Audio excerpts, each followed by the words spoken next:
దండం అని చెప్పుకొని ఆ దండాన్ని ఒకటి పట్టుకుని ఆయన కాషాయ వస్త్రంలో మొత్తం నడక అంతా అదే ఉన్నప్పుడు అంటే భగవత్ స్వరూపంగా మనం భావించి ఆయన దగ్గర అందరూ భక్తులు వస్తుంటారు.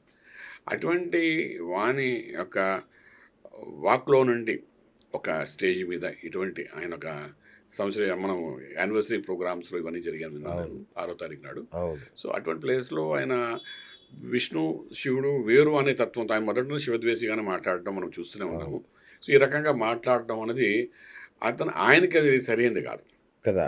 ఏదో శిష్యులు సరదాగా మాట్లాడే వేరే సంగతి, లేకపోతే మైక్ తీసి పక్కన పెట్టి ఏదో మనతో సరదాగా మాట్లాడుతూ ద్వైతం గురించి మాట్లాడాను, నేను విష్ణు స్వరూపం అయినా నువ్వు శివ స్వరూపం నాకు ఇలాగ ఏదైనా హాస్యాస్పదంగా మాట్లాడారంటే అది వేరే.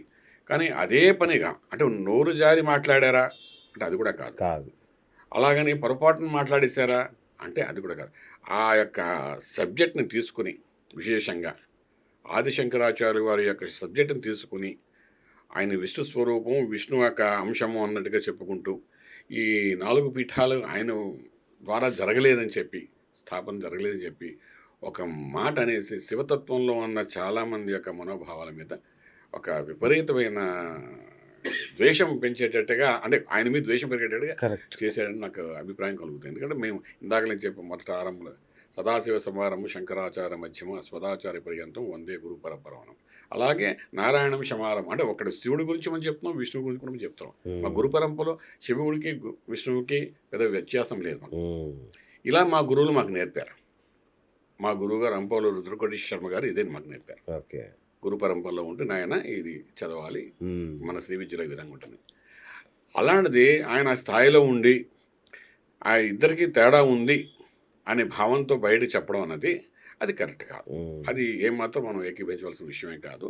దానికి అలా చెప్పడానికి ఏమైనా కారణాలు ఉంటే అలా చెప్పేసి ఊరుకోకుండా దానికి అంతరార్థము వివరణ అంతా విశేషంగా చెప్పగలిగితే అప్పుడు మనం ఏం చేస్తామంటే ఇదే కారణమా, సరే దీని గురించి ఇంకొంచెం డీటెయిల్గా వెళ్దాం, మనం ముందుకెళ్ళచ్చు. జస్ట్ ఒక 4 మాటలు అనేసి ఈ పీఠాన్ని ఆయన స్థాపించలేదు, దానికంటే ఇంకా రకరకాలుగా ఆయన గురించి మాట్లాడి చేసేదంటే అలా అక్కడ ఆపేయకుండా అంటే ఆయన అంటే నాకు ద్వేషం లేదండి బాబు, గొప్ప వ్యక్తి మనకెందుకు ద్వేషం లేదు, అలాగే ఆయనతో మనం గొడవపడే పరిస్థితి కూడా కాదు. ఈయన ఆదిశంకర్ అవుతా అనుకుంటున్నాడా ఏంటి? ఈయన ఆదిశంకరాచార్యులు అవుదాం కాదు. ఇప్పుడు ఈయన ఇది ఒకటే కాదండి, చాలాంటి వివాదాల్లో ఇలాంటి మాట్లాడడం అనేది మనం చూస్తున్నాం. ప్రతిసారి ఏమవుతుందంటే మన దాంట్లో కూడా మనకి ఏమవుతుందంటే ఇది అంటే మీరు ఆ కోణంలో ఆలోచించారు నాకు తెలియదు, కానీ ఈ యుద్ధము ఈ కొట్లాట్లు ఇటువంటి మాటలు జరుగుతున్న సమయంలోనే 3వ వ్యక్తి వచ్చి మన మధ్య చేరడం జరుగుతుంది, మనని విభేదాలు చేయడానికి అవకాశం ఉంటుంది. డివైడ్ అండ్ రూల్ పాలసీ అనేది బ్రిటిషర్స్ కాలంలో ఉంది. ఇప్పుడు మనం ఆల్రెడీ భయపడుతున్నాం, ఆదివారం చూస్తే భయపడుతున్నాం, శుక్రవారం చూస్తే భయపడుతున్నాం. మీకు అర్థమైపోయింది కదా ఏం చెప్పాలనుకుంటున్నాం. సో ఈ రెండు చూసి భయపడుతున్నప్పుడు ఎప్పుడు అవకాశం వస్తుందా మన మీద మధ్యలో ఒక బ్రేక్ చేసి విడదీసి ముందుకు ఎలా వెళ్దామనే ఆలోచనలు వాళ్ళు ఉంటుంటే, ఇప్పుడు ఈయన స్వయంగా ఇలాంటి మాటలు మాట్లాడుతుంటే, ఎందుకంటే దీని గురించి మనం వివరంగా ముందుకు వెళ్ళాలంటే ఇప్పుడు నేను మాట్లాడే శక్తి నాకు లేదండి. నిజం చెప్పాలి, మా గురువు గారు గురు పరంపర ఉన్న వాళ్ళందరూ ఒకసారి అలా కూర్చున్నారంటే ఆయన ముందు అంతకంటే గొప్పగా చెప్పగలరు. సమ్మక్క సారక్కల్ని కూడా అవమానించాడు, అదొక వ్యాపారం అంటాడు. మరి ఈయన సమతామూర్తిని పెట్టుకొని చేస్తుంది ఏంటంటే టికెట్ వసూలు చేసి ఈయన చేసేది డబ్బు ఎక్కడైతే వసూలు చేస్తుందో వ్యాపారమేనండి రకంగా చెప్పాలంటే. ఇప్పుడు మన భక్తితో ఏదైనా మనం ఇస్తున్నాం అంటే అది వేరే సంగతి. డైరెక్ట్ టికెట్ వసూలు చేస్తున్నాడు, రకమైన దాన్ని డెవలప్మెంట్ చేయడం కోసం ఆయన చేస్తున్న వ్యవహారం కింద అది కనబడుతుంది తప్ప అఫ్కోర్స్ నేను ఇప్పటివరకు వెళ్ళలేదండి ఆయన దగ్గరికి. అక్కడ అఫ్కోర్స్ 2-3 అకేషన్లో ఆయన నేను కలిశాను, బట్ ఈ యొక్క సమతాది ఏది ఉంటే అక్కడికైతే నేను వెళ్ళలేదు. అప్పుడే నేను దగ్గరలోనే ఉంటాను, ఓఆర్ఆర్ దగ్గరలోనే మా ఉండేది కూడాను, బట్ ఎప్పుడు అక్కడ వెళ్ళలేదండి. బట్ ఏంటంటే ఆయన దానికి డబ్బులు వసూలు చేసి అందరి దగ్గర ప్రోగ్రామ్ అన్నిటికీ చూపించడానికి, శిల్పాలు చూపించడానికి మీరు చెప్తుంటే కాకుండా చెప్పిన విషయాలేనండి. సో అదొక రకంగా మళ్ళీ మీరు చెప్పిన సమ్మక్క గురించి ఈ రకంగా కొన్ని కోట్ల మొన్న చూసాం కదండి. అయ్యో మన కుంభమేళా సరహాలో జరిగే అంత గొప్ప జాతరని నువ్వు వ్యాపారం అంటావు, లేదంటే వాళ్ళు దేవతలా అంటావు, ఏంటండి అసలు? స్వయంగా మన ముఖ్యమంత్రి గారు వెళ్తుంటారు, మన మినిస్టర్స్ వెళ్తుంటారు, కొన్ని కోట్ల రూపాయలు నమ్మి వెళ్తారు. ఆ బరువు తగ్గట్టుగా బెల్లం బంగారం చెప్పి ఇస్తారు. అదొక భక్తి అండి, అది భావన అండి. ఇప్పుడు ఏం లేదు, మనకు హిందూ సంప్రదాయంలో ఏంటంటే చెట్టుకి మొక్కుతాం, అలాగే విశ్వసర్పమైన నాగ దేవతను మనం పూజిస్తాము, మీరు అన్నాడు కోతిని అంటే మనం ఆంజనేయ స్వామిని పూజిస్తాము. దేన్ని వదలట్లేదండి, ప్రకృతిలో దొరికే ప్రతి చెట్టును పూజిస్తామండి. వృక్షాన్ని ఎంత అద్భుతంగా పూజిస్తాం. మనకి మర్రి చెట్టుని, వేప చెట్టుని, అలాగే రావి చెట్టుని, అన్నిటిని గరికను కూడా మనం దేవుడి ముందు పూజిస్తామండి. ఇంతకంటే అంతగా మనం పూజించే పరిస్థితి తెలుసుకుని ఇవన్నీ ఆయన తెలియని విషయాలే మరి కాదండి. మాంసం తినేవాడు పంది అంటాడు, కుక్క అంటాడు. అసలు ఆయన నోటికి అద్దు పద్దు లేకుండా మాట్లాడతాడు. ఆయన ఎందుకు అలా మాట్లాడుతున్నాడు అంటే మీరు అన్నట్టుగా ఆయన డే టు టైం చూసి నా జాతకం ఒకసారి ఆయన జాతకం చూడండి గురుగారు. చూడాలి. ప్రస్తుతానికి దాన్ని ప్రిపేర్ అయ్యి రాలేదు, జాతకం చూసి రాలేదు. మీరు ఈ ప్రశ్నలు అడుగుతారు నాకు తెలియదు. నేనే సరదాగా ఒకసారి వచ్చి కలుద్దాం మిమ్మల్ని అనుకున్నాను. మీరు ఈ ప్రశ్నలు అడిగారు, సంధించారు, బాగానే ఉంది. కానీ ఏదైనా ఇలా వివాదాస్పదమైన మాటలు మాట్లాడడం ఒక స్టేజ్ మీద మైక్ పట్టుకుని అటువంటి గొప్ప వ్యక్తి, గొప్ప వ్యక్తి అంటున్నాను, చిన్న వ్యక్తి కాదు. మరి చిన్న వ్యక్తి కాదు కదండి. అనే అంత గొప్పవాడిని కాదు, నిజంగా చెప్పాలని అంత గొప్పవాడిని కాదు. బట్ ఏదో శాస్త్రం కొద్దిగా తెలుసు, జ్యోతిష్యంలో కొంచెం ముందు ఒక అడుగు ముందు వేసాను, గురువుల యొక్క ఆశీస్సులతో ఇవన్నీ చేస్తున్నాను కాబట్టి సరే నాకు తెలిసిన 2-3 విషయాలు మీరు అడిగారు కాబట్టి చెప్పడానికి వచ్చారు తప్ప ఆయన్ని కించపరిచేది గొప్పవాడిని కాదు. కానీ ఇలాగా శివత్వం వేరు, వైష్ణవ స్థితి వేరు అన్ని వేరు రకాలుగా మాట్లాడి ఇద్దరి మధ్య విభేదాలు తీసుకునే పరిస్థితి కానీ చేస్తే మాత్రం ఈ ఇద్దరి మధ్య ఇంకో 3వ వ్యక్తి దొరికే అవకాశం ఉంది.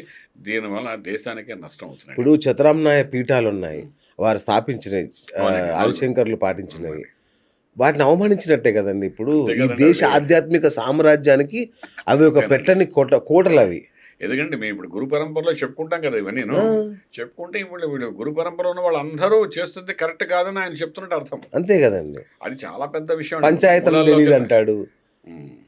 నిజంగా అసలు లేదండి. ఇప్పుడు ఆయన చాలా మంది ఖండిస్తున్నారు, కానీ ఖండించడం ఎలా ఉండాలంటేనండి ఒక మారు ఆయన ధైర్యంగా ఆయన ముందు వెళ్ళి మాట్లాడే శక్తి లేదండి చాలా మందికి.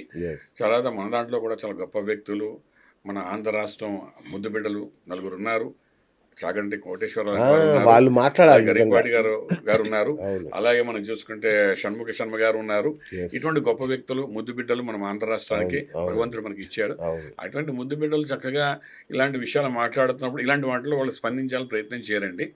ఎందుకు చేయరంటో నాకు తెలియదు, కానీ స్పందించారు వాళ్ళు ఎక్కువగాను. కానీ అటువంటి బిడ్డలు ఉన్న ఈ ఆంధ్ర రాష్ట్రం, ఆంధ్ర అన్న తెలంగాణ తెలుగు వాళ్ళే కాబట్టి తెలుగు రాష్ట్రాల్లో వీళ్ళు ఉన్నారు కాబట్టి ఇటువంటి వ్యక్తులు ఎన్నో విషయాలు మనకు చెప్తారు. కానీ ఎక్కడ ఒక ప్రవచనంలో కానీ ఒక మాటలో కానీ మాట దొల్లి పొరపాటును మాట్లాడడం అనేది జరగదండి. ఏ విషయం మాట్లాడో ఆ విషయం చక్కగా ఎంతో విశేషంగా చెప్పుకుంటూ ముందుకు వెళ్ళిపోతారు వీళ్ళు. కానీ స్మార్త సాంప్రదాయం అంటారా, మీరేదో చెయ్యాలి అసలు. యాక్చువల్లీ దీని మీద చర్చ జరగాలి, ఇది తరచూ జరుగుతుంది. కానీ ఇప్పుడు ఇది మొదటిసారి నేను మాట్లాడుతున్నాను కానీ బట్ ముందు అందరినీ గ్యాదరింగ్ తరచూ జరగాలండి, ముందుకు వెళ్ళాలండి. ఎందుకంటే ఆయన ఒకసారి కాదు చాలా సార్లు ఇలాంటి విశేషంగా ఇలాగ మాట్లాడటము, తర్వాత కామ్ అయిపోవడం, మనమేమో టీవీలో చర్చ చేయడం, ఆయన గురించి మాట్లాడడం, మరి మాట్లాడాలి చూడండి, ఇది జరుగుతుంది. ఏదైనా ఈ విషయాన్ని మాత్రం పూర్తిగా ఖండిస్తున్నాము. వీటిని ముందుకు వెళ్ళకుండా దానికి ఎందుకు ఒక సమాధానం ఆయన క్లియర్గా చెప్పాలి, దాని వివరణ ఆయన చెప్పాలి, ఎందుకు అలా మాట్లాడారు సంగతి చెప్పాలి. అఫ్ కోర్స్ చాలా మంది యూట్యూబ్లో, టీవీ ఛానల్స్లో డిస్కస్ చేస్తున్నారు, కానీ వివరంగా ఆయన చెప్పగలిగితే మనకు బాగుంటుంది. అందులో అర్థం ఏంటి, పరమార్థం ఆయన ఎందుకు ఎలాగన్నారు. ఇదే మాట ఆయనకు తెలిస్తే ఇప్పుడు ఆయనకి 60 ఏళ్ళు దాటిన తర్వాత మాట్లాడే బదులు 30-32 సంవత్సరాలు చెప్పగలగాలి కదా, అది కూడా ఉంది కదండి. తర్వాత అది కూడాను శంకరాచార్యులు వారు 32 సంవత్సరాలకి అలా వెళ్ళారు, కనిపించలేదు అని అంటే అది దేని బేస్ చేసుకుని ఆయన అంటున్నారు అని మనకు తెలియదండి. ఇప్పుడు విద్యారణ్యుల వారా ఆయన స్థాపించిన అసలు ఆయన ఈ పరంపరలో 17వ వాడని కూడా చెప్తారు, 17వ వారు చెప్పారు. అలాంటిది అటువంటిది పరంపర నడుస్తుంటే 17వ వారు ఆయన స్థాపించారంటే మరి ఎవరు చేయలేదని అంటే అది కరెక్ట్ కాదు, లాజిక్ లేదు కదా, లాజిక్ ఏం లేదు. ఏదైనా ఆయన అన్న మాటని ఆయన వెనక్కి తీసుకోమని నేను అన్న, కానీ దానికి అర్థం ఏంటి, వివరణ ఏంటి ఆయన ఇవ్వగలిగితే మాత్రం డెఫినెట్లీ దాని మీద డిబేట్ పెట్టుకోవచ్చు, డిస్కస్ చేయొచ్చు. ఇంకా మహామేధావులు ఉన్నారండి ఇవి డిస్కస్ చేయడానికి, వాళ్ళందరినీ కూర్చోపెట్టచ్చు. కానీ ఇవన్నీ బాగానే ఉంటాయి, కానీ ఇవంతా పైనుండి ఆదివారం శుక్రవారం మనుషులు ఏంటంటే చూసి నవ్వుకుంటారండి. అంతే కదండి. ఎలా నవ్వుకుంటారంటే మీరు ఇంతేరా, మీరు కొట్టుకోవడానికి పుట్టారు, తిట్టుకోవడానికి పుట్టారు, మీరు సాధించుకోవడానికి పుడతారు, అసలు మీకు ఏంట్రా అని అప్పటికే 3 దేవత మనకు ఉన్నారు.